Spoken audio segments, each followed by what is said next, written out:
નમસ્કાર, સંદેશ ન્યૂઝની વિદ્યાર્થીલક્ષી વિશેષ રજૂઆત સાથે હું છું અમિતા।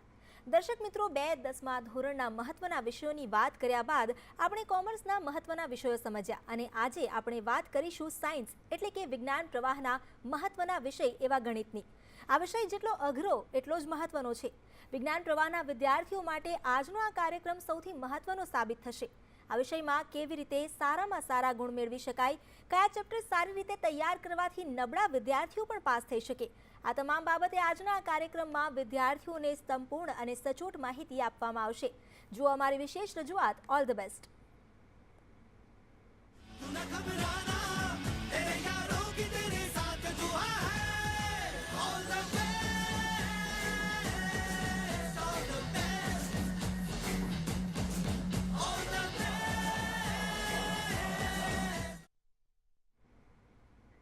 ધોરણ 12 સાયન્સનો સૌથી મહત્વનો વિષય જો કોઈ વિષય હોય તો તે છે ગણિત।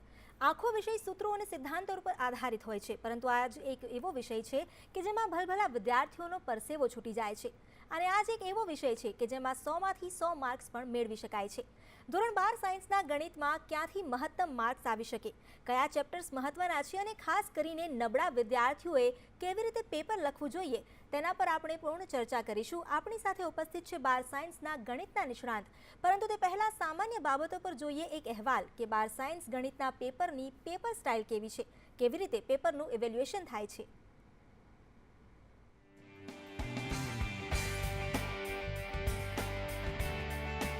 ધોરણ 12 સાયન્સ બાદ એન્જિનિયરિંગ સેક્ટરમાં જે વિદ્યાર્થીઓ પોતાની કારકિર્દી બનાવવા માંગતા હોય તેમના માટે આ વિષય અતિ મહત્વનો માનવામાં આવે છે। સાથે માર્કશીટમાં સારા ટકા માટે પણ ગણિતના ગુણ ઊંચા હોવા ખૂબ જ જરૂરી છે। કેટલાક વિદ્યાર્થીઓ માટે આ વિષય અતિ અઘરો છે, પરંતુ જો આયોજનબદ્ધ તૈયારી કરી હોય તો આ જ વિષય વિદ્યાર્થીઓને 100માંથી 100 માર્ક પણ અપાવી શકે છે, જેના માટે વિદ્યાર્થીઓએ પેપર સ્ટાઇલ સમજવી ખૂબ જ જરૂરી છે। 12 સાયન્સના ગણિતનું પેપર 2 વિભાગમાં પૂછાશે, જેમાં વિભાગ એ માં એમસીક્યુ આવશે, જ્યારે વિભાગ બી માં ડિસ્ક્રિપ્ટિવ દાખલા કે પ્રશ્નો પૂછાય છે। વિભાગ એ માં 50 પ્રશ્ન પૂછાશે, જે દરેક ફરજિયાત હશે અને જેના માટે 60 મિનિટ ફાળવવામાં આવશે। સામાન્ય રીતે વિદ્યાર્થીઓની ફરિયાદ રહેતી હોય છે કે એમસીક્યુ છૂટી જાય છે, તેવામાં એક પ્રશ્ન માટે 1 મિનિટ જેટલો સમય ફાળવવામાં આવે તો તેઓ 50 પ્રશ્નો આરામથી અટેન્ડ કરી શકે છે અને અઘરા એમસીક્યુ પાછળ સમય બગાડવાની જગ્યાએ વિદ્યાર્થીઓએ આવડતા એમસીક્યુ પહેલા લખવા જોઈએ।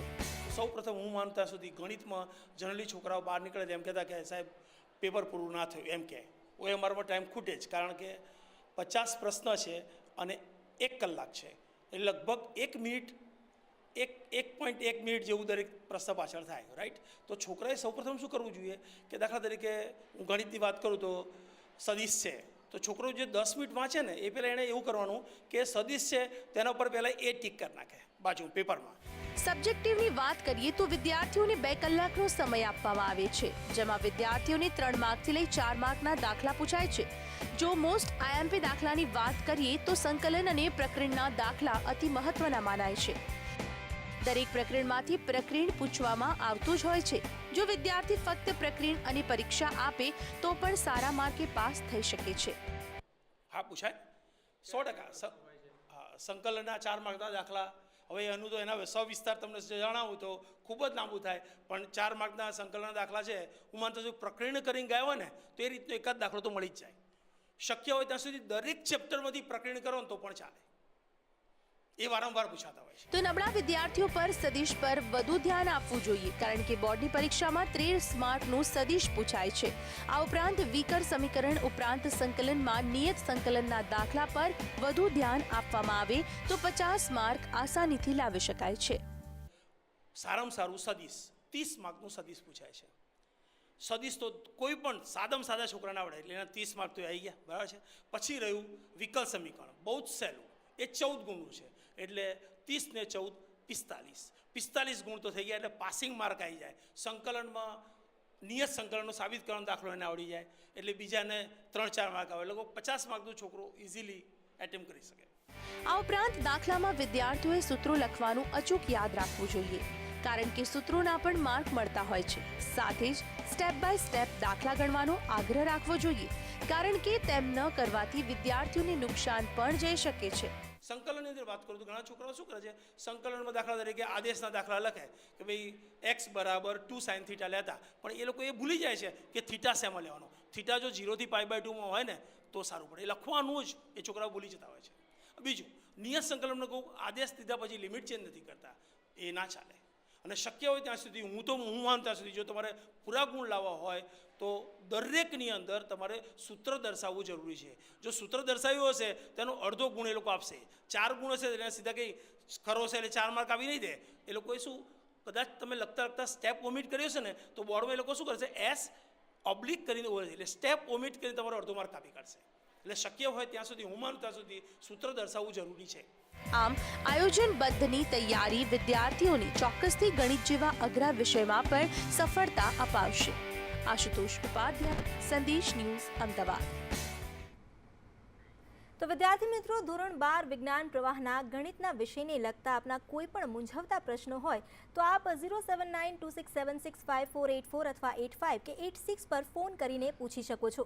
આપની દરેક સમસ્યા અમારી સાથે સ્ટુડિયોમાં ઉપસ્થિત શિક્ષક દૂર કરશે, પરંતુ ફોન કરતી વખતે આપના ટીવીનો વોલ્યુમ મ્યુટ કરી દેશો અને આપનો પ્રશ્ન ટૂંકમાં જણાવ્યા બાદ ફરીથી વોલ્યુમ વધારી દેશો, જેથી આપના પૂછેલા પ્રશ્નોનો જવાબ આપ સાંભળી શકો. અને આપના સર્વે પ્રશ્નોનો જવાબ આપવા માટે અમારી સાથે સ્ટુડિયોમાં ઉપસ્થિત છે રવિ દવે, જે ગણિતના શિક્ષક છે. તેઓ આજે આપણને પૂરી માહિતી આપવા માટે અહીં આવ્યા છે. જી રવિજી, આપનું સ્વાગત છે. સૌથી પહેલાં તો જ્યારે મેથ્સની વાત કરવામાં આવે છે, 12 સાયન્સના મેથ્સની, સ્ટુડન્ટ્સ ઓલવેઝ એવું માનતા હોય છે કે અઘરો વિષય છે અને શિક્ષક કહેતા હોય છે કે અઘરો નથી, આયોજનબદ્ધ આગળ વધશો તો જરૂરથી સ્કોર કરી શકાશે. આ જે તથ્ય છે તમે કેવી રીતે સમજાવશો સ્ટુડન્ટ્સને? ચોક્કસ ગણિત એ સ્કોરિંગ વિષય છે, અઘરો વિષય ન કહી શકાય, પણ જો ચોક્કસ એનું પ્લાનિંગ કરવામાં આવે ગણિત વિષયના દરેક ચેપ્ટર પ્રમાણે તો 100% એમાં પૂરેપૂરા માર્ક્સ મેળવી શકાતા હોય છે. ખાસ હું વાત કરું અત્યારે તો સેમેસ્ટર 4માં ગણિતનો જે અભ્યાસક્રમ છે એમાં કુલ 7 ચેપ્ટરનો સમાવેશ થયેલો છે, જેમાં કલનશાસ્ત્ર અને સદિશ બીજગણિત આધારિત પ્રકરણો આવે છે. જેમાં કલનશાસ્ત્રના પ્રકરણો સંકલન આધારિત જે ચેપ્ટરો છે એ જે ઘણા મહત્ત્વના છે અને એમાં ઘણા માર્ક્સનું બોર્ડમાં પેપર્સની અંદર પૂછાતું હોય છે, જેમાં વિદ્યાર્થીઓ ઘણો સારો સ્કોર કરી શકતા હોય છે. પદ્ધતિની વાત કરીએ, પરીક્ષા પદ્ધતિની, તો 2 પ્રકારના જે સેક્શન પૂછાતા હોય છે, જેમાં એ પ્રકારનું સેક્શન જે MCQ છે, જે OMR પદ્ધતિથી લેવામાં આવે છે, જેમાં 50 પ્રશ્નોના જવાબ 60 મિનિટમાં આપવાના હોય છે.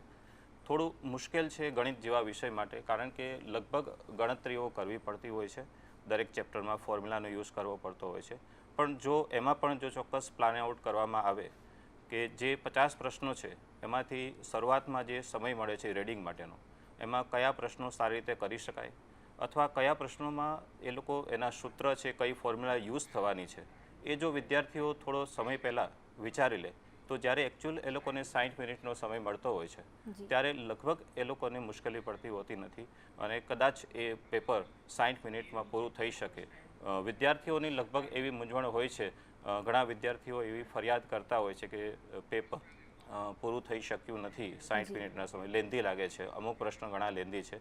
તો શરૂઆતમાં જે આવડતા પ્રશ્નો હોય એ પહેલાં પૂરા કરવા જોઈએ. OMR પદ્ધતિ છે, શરૂઆતનો જે 10 મિનિટ 15 મિનિટનો સમય મળે છે એમાં શક્ય હોય ત્યાં સુધી બધા સૂત્ર ફોર્મ્યુલાઓ જે ચેપ્ટરને લાગુ પડે છે તે તૈયાર કરવા જોઈએ, તો લગભગ એ લોકોને મુશ્કેલી ન પડે પેપર પૂરું કરવા માટે. જી, આપણી સાથે મહેસાણાથી નિર્મલભાઈ જોડાયા છે. જી નિર્મલ, જણાવો આપનો સવાલ શું છે? દાખલા પકડ્યા દાખલા એટલે જી ફરી જણાવો.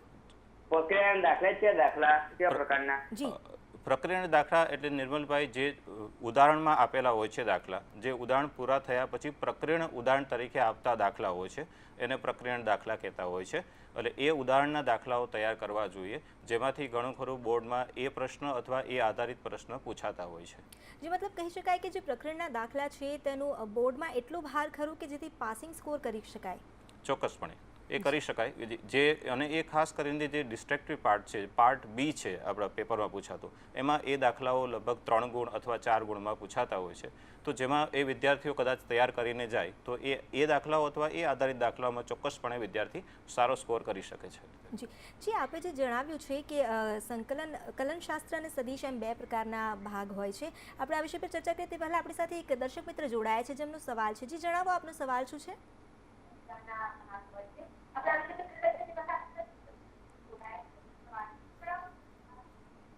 મોટા દાખલાની અંદર કેવા દાખલા વધુ પૂછાઈ શકે?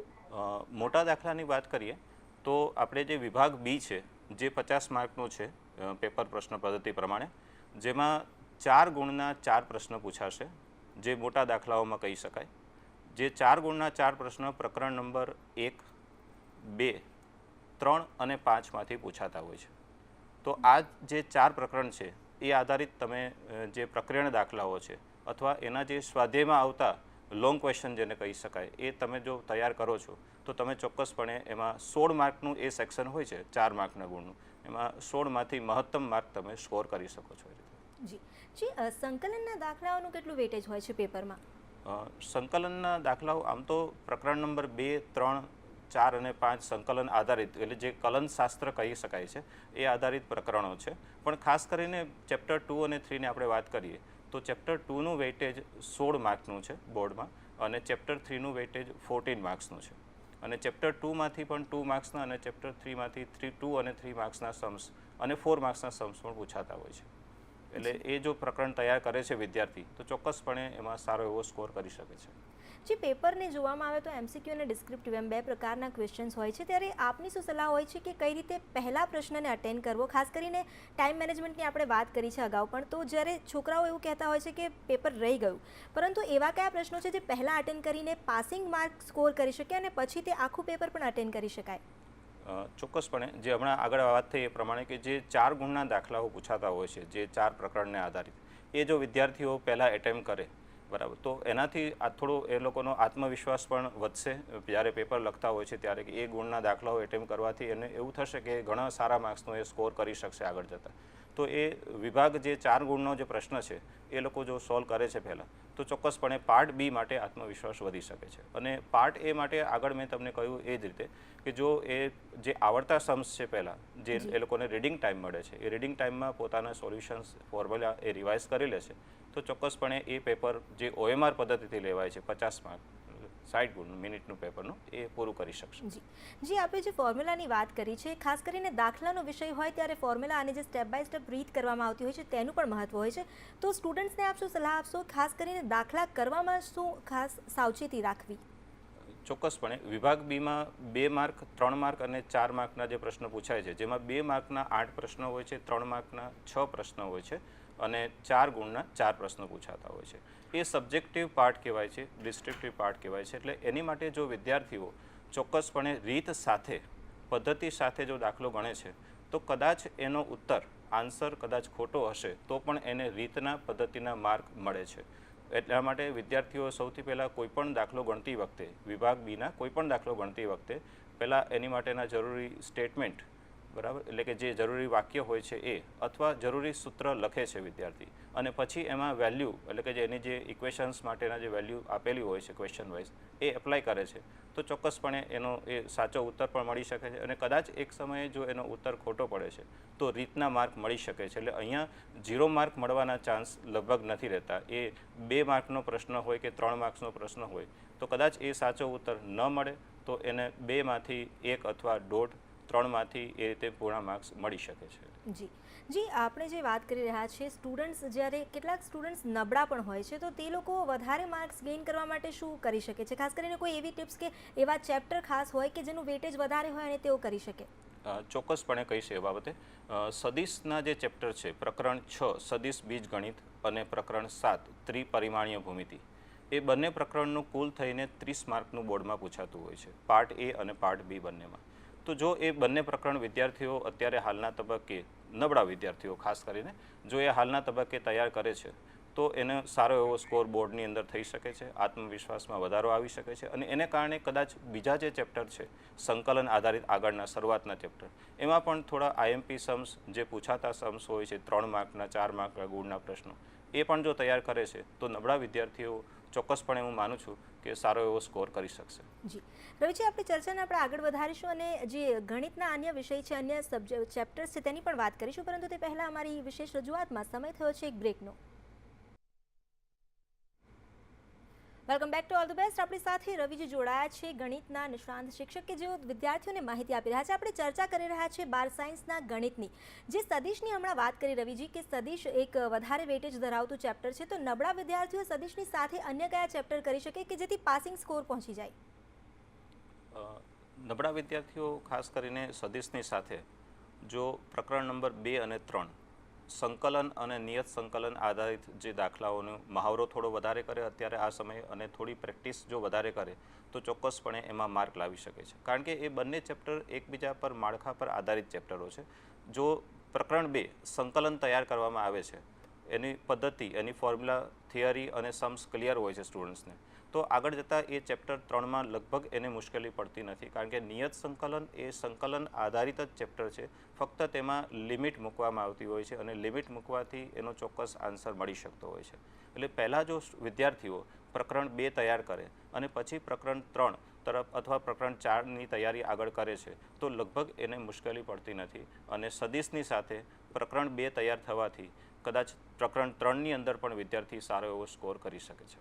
જી આપણે જે જણાવ્યું પ્રકરણ 2 અને 3ની વાત કરી, 2 બરાબર આવડે છે તો 3માં પણ એટલી અઘરી નથી લાગતું, પરંતુ જ્યારે ફોર્મ્યુલા અને જે એકદમ ફંડામેન્ટલ નોલેજની વાત આવે ત્યારે પ્રકરણ 2માં જે અમુક કેટલીક ફંડામેન્ટલ મિસ થાય તો પ્રકરણ 3માં ના સમજાય એ વસ્તુ બને છે. ત્યારે સ્ટુડન્ટ્સને આપ શું સલાહ આપશો કે કઈ રીતે સ્ટેપ બાય સ્ટેપ જવું અને ખાસ કરીને શું દાખલા ગોખવા જોઈએ? ના, દાખલા ગોખવાની જરૂર નથી, પણ ચોક્કસ એની રીતો જે છે એને સમજવી જોઈએ. જી પ્રકરણ 2માં સંકલનમાં જો એને સૂત્ર, ફોર્મ્યુલા અને થિયરી સૌપ્રથમ તૈયાર કરવામાં આવે સ્ટુડન્ટ, કારણ કે એ ઘણા રીતો, અનેક રીતો એમાં સંકલન આધારિત દાખલાઓની આવતી હોય છે. આદેશની રીતો છે, ત્રિકોણમિતિયની રીતો છે, ખંડશ રીતો છે, આંશિક અપૂર્ણાંક છે, ઘણી બધી રીતો એકસાથે એપ્લાય થતી હોય છે. એટલે વિદ્યાર્થીઓ સૌપ્રથમ તો એ સંકલનમાં આવતા બધા મૂળભૂત પ્રમેયો, ગુણધર્મો અને એના સૂત્રો સૌપ્રથમ તૈયાર કરે અને એ તૈયારી થયા બાદ, એ મહાવરો થયા બાદ પછી એની રીત પ્રમાણે, દરેક રીત પ્રમાણે જો એના દાખલાઓની પ્રેક્ટિસ કરવામાં આવે તો ચોક્કસપણે એ ચેપ્ટર 2 એ સરસ રીતે તૈયાર થઈ શકે છે અને પછી આગળ જતાં એને ચેપ્ટર 3માં મુશ્કેલી નહીં જ પડે. જી આ ઉપરાંત વિકલ સમીકરણનો કેટલો ગુણભાર હોય છે? વિકલ સમીકરણ જે છે એનો બોર્ડ તરફથી 14 માર્કનો ગુણભાર આપેલો છે. 14 માર્કની અંદર વિભાગ એ, બી એટલે કે વિભાગ એ MCQ અને વિભાગ બીની અંદર 2 માર્ક, 3 માર્ક અને 4 માર્કના પ્રશ્નો પૂછાતા હોય છે વિકલ સમીકરણ, અને એ પણ એક પ્રકારનું સંકલન આધારિત જ ચેપ્ટર છે. વિકલ સમીકરણ છે એટલે વક્રોનો વિકલન આધારિત પ્રશ્ન પૂછાતા હોય છે, પણ આગળ જતાં વિકલ સમીકરણના ઉકેલની જે રીતની વાત કરીએ એમાં મુખ્ય 3 રીત એપ્લાય થતી હોય છે. એ 3 રીતમાં સંકલન કરવું પડે છે.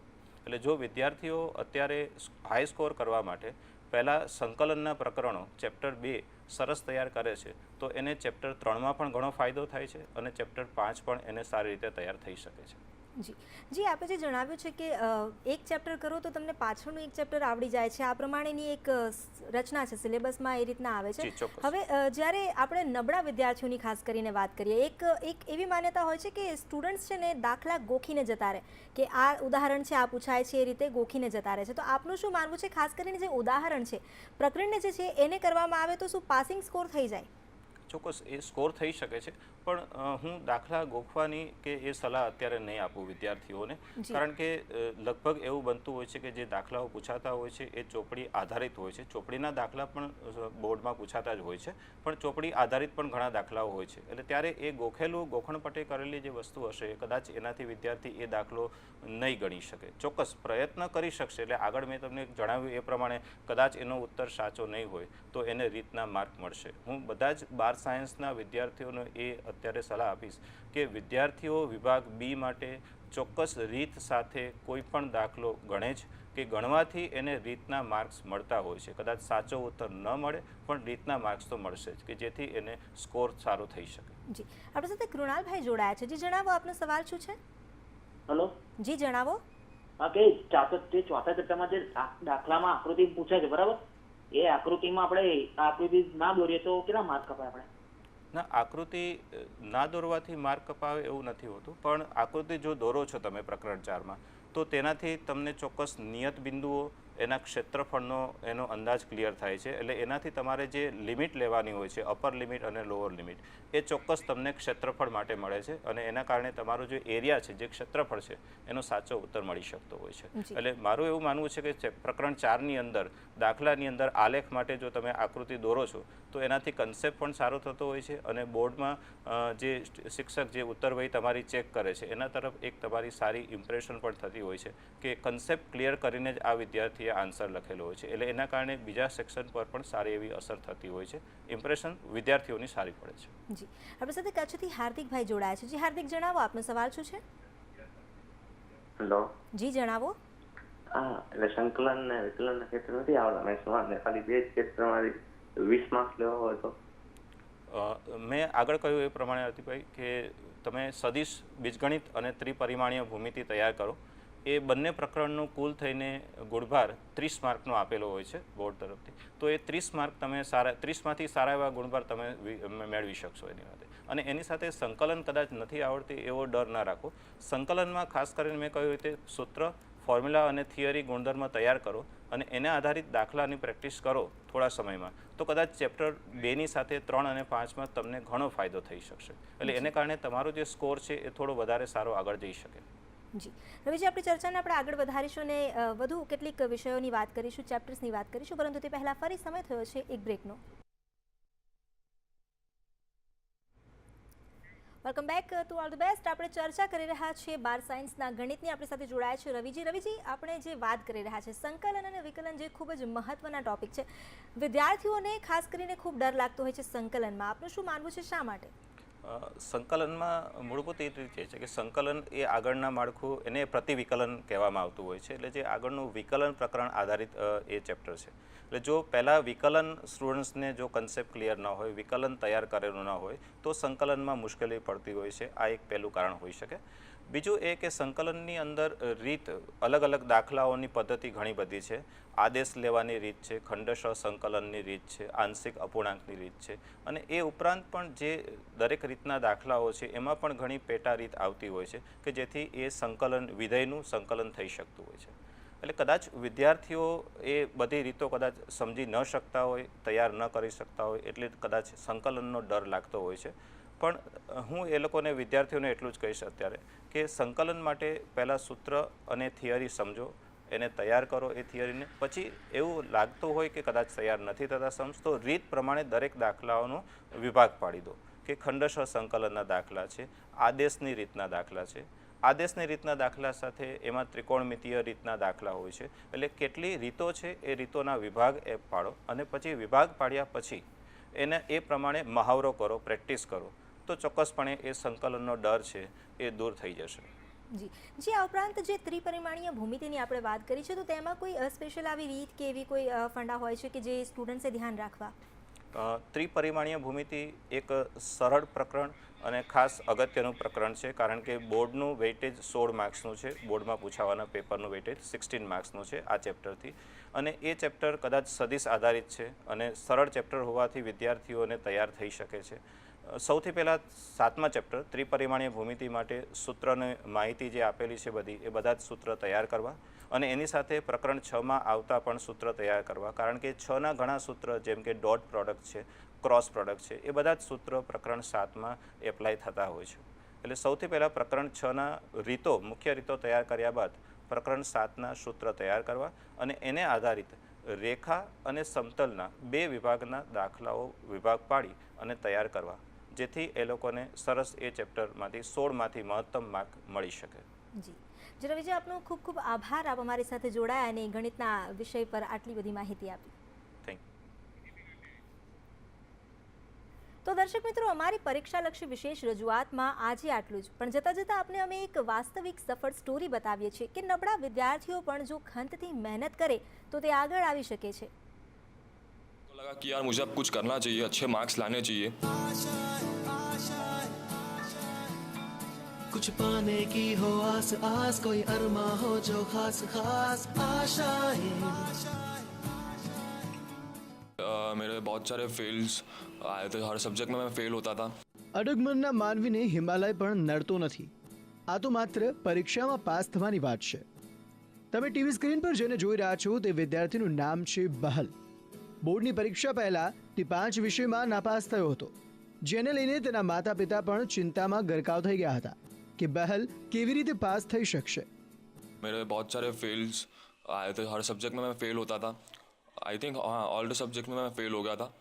तो पेरेंट्स भी इतने प्रॉब्लम्स में थे कि उनको ऐसा लगा कि पता नहीं पास हो पाएगा कि नहीं हो पाएगा। પરંતુ નિષ્ફળતાથી નાસીપાસ થવાની જગ્યાએ બહલે શરૂ કરી મહેનત અને પરીક્ષાની તૈયારીઓ માટે ઓડિયો રેકોર્ડિંગ, સ્કેનિંગ ટેકનિક તેમજ મેડિટેશન જેવી વિવિધ ટ્રીક. અને જ્યારે તેની પરીક્ષાનું પરિણામ આવ્યું તે કોઈના માનવામાં ન આવે તેવું હતું. 5 વિષયમાં નાપાસ થનારો બહલ બોર્ડમાં 85 થી વધુ ટકા સાથે ઉત્તીર્ણ થયો. जो भी सर ने मुझे सिखाई थी, स्कैनिंग टेक्निक थी, ऑडियो रिकॉर्डिंग टेक्निक थी और सिग्नल टेक्निक थी, वो सब टेक्निक्स मैंने फॉलो करी और अच्छे से फिर उसको ध्यान दिया, पूरा कंसंट्रेशन रखा उस पर और अच्छे से मेहनत भी करना मैंने चालू किया। लास्ट के आई थिंक एग्ज़ाम के 2 महीने पहले मैंने ये सब टेक्निक्स फॉलो करी और बहुत अच्छे से, और हर रोज़ मैं मेडिटेशन भी करता था। મજબૂત મનોબળ અને કંઈક કરવાની ઝંખના જો વિદ્યાર્થી પાસે હોય તો તે કોઈ પણ મુશ્કેલીને સર કરી શકે છે. હજી પણ સમય છે નબળા વિદ્યાર્થીઓએ નાસીપાસ થવાની જગ્યાએ લક્ષ્ય રાખીને મહેનત કરવાની. સમયની સાથે જો મહેનતનો સાથ મળશે તો તેનું પરિણામ સકારાત્મક જ આવશે. આશુતોષ ઉપાધ્યાય, સંદેશ